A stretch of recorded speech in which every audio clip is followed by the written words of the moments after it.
السلام عليكم ورحمة الله تعالى وبركاته. مرحبا بكم في قناة عالم نعمة. لاباس عليكم؟ نتمنى ان شاء الله الجميع يكون بألف ألف خير. رجعت لكم أحبتي في الله وفيديو جديد. وفيديو اليوم ان شاء الله هي واحد الوصفة خاصة بالكحة او السعال الحاد. قبل ما نبداو أحبتي في الله، ما تنسوش اللي مازال ما اشتركش في القناة يشترك فضلا وليس أمرا، وتفعلوا زر الجرس لكي تتوصلوا بكل جديد فضلا وليس أمرا، وتبداو الفيديو من الأول حتى الأخير، وتبارطاجيو الفيديو على الأهل والأصدقاء. جزاكم الله كل خير. ونبداو على بركة الله. لهاد الوصفة كنحتاجو القرفة.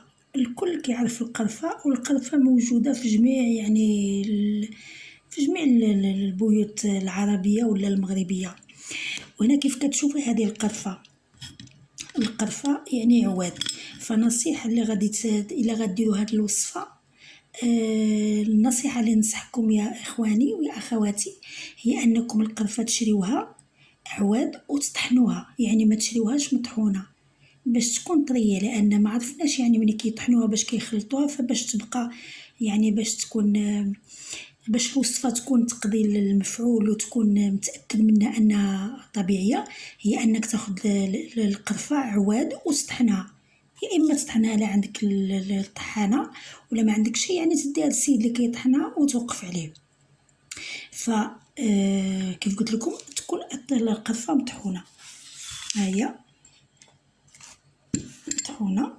لهاد الوصفة كنحتاجو معلقة كبيرة، معلقة صغيرة عامرة ديال القرفة، وكنحتاجو ياغورت. وهاد الوصفة يعني راه فعالة، يعني بعض الناس كيشدنا السعال الحاد ولا الكحة بزاف وكناخدو الأدوية، ولكن للأسف الأدوية ما كتقضي لنا والو.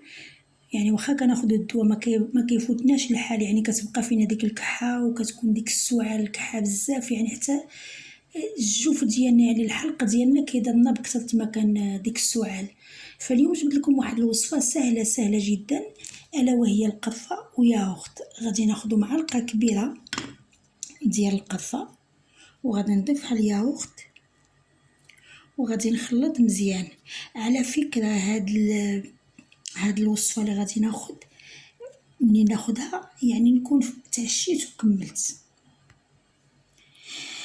يعني كملت. وكيف قلت لكم هاد الوصفة منين نكون غادي نديرها نكون كملت، يعني تعشيت وحكيت سناني وشربت الماء. يعني من ناخد هاد الوصفة ما نضيف لها حتى شي حاجة، ما ناكل حتى شي حاجة من وراها. هانتوما كيف كتشوفوا هي منين تخلطت مزيان. هانتوما معلقة صغيرة ديال القرفة عامرة نديرها في حك ديال ياغورت. وكيف قلت لكم هاد الوصفة منين بغي ناخدها يعني نكون شربت الماء وتعشيت وكملت، يعني ما نقدرش نضيف عليها شي حاجة أخرى، مثلا يجيك العطش، لا، خصك حتى تشرب وتعشى وتحك السنان ديالك. اوكي. وعاد ناخد معلقة ديال يعني هاد ياغورت نكملو كله، وهاد الوصفه غادي تاخدها 3 ايام متابعه. في النهار الاول غتبان لك ان الكحه يعني نقصت شي شويه، الكحه ما بقاتش بزاف. النهار الثاني يعني بدات كتنقص، النهار الثالث غتبان لكم ان الكحه بحال عمرها ما شداتك. يعني هذه وصفه مجربه لان القرفه سخونه، ومع دابا حنايا في فصل الخريف، وكاين الناس ملي كيدخل فصل الخريف كتجيهم يعني السعال الكحه بزاف، ما كياخذوا الادويه ما كتقضي لهم والو. فاليوم جبت لكم وصفه سهله وبسيطه وفي متناول الجميع وموجوده في كل البيوت كيف قلت لكم في الاول، يعني هي القرفه وياغورت. فتجربوها ونتمنى ان شاء الله تنال الاعجاب ديالكم. وكيف قلت لكم يعني 3 ايام متابعه تاخذها النهار الاول.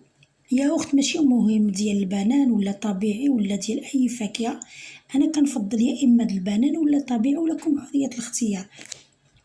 كيف قلت لكم 3 ايام متابعه.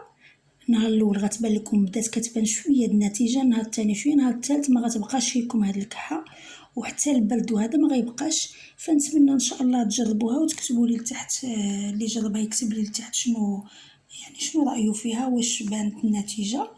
وما تبخلوش علينا بالاشتراك اللي مازال ما اشتركش في القناه، وتفعلوا زر الجرس لكي تتوصلوا بكل جديد فضلا وليس امرا، وتبارطاجيو الفيديو على الاهل والاصدقاء، وتدخلوا عندي الانستغرام والتيك توك والفيسبوك، راه كنزل كذلك فيديوهات. وما تبخلوش علينا بلايكات وكومونتير زوين بحالكم. وشكر خاص للناس اللي متبعيني من اول ما بديت القناه. و... و... وشكرا خاص كذلك للاخوات اللي دخلوا عندي التيك توك، جزاهم الله كل خير. وهذا هو فيديو ديال اليوم، نتمنى ان شاء الله يكون نال الاعجاب ديالكم، واترككم في رعاية الله الذي لا تضيع ودائعه. والسلام عليكم ورحمة الله تعالى وبركاته، في امان الله.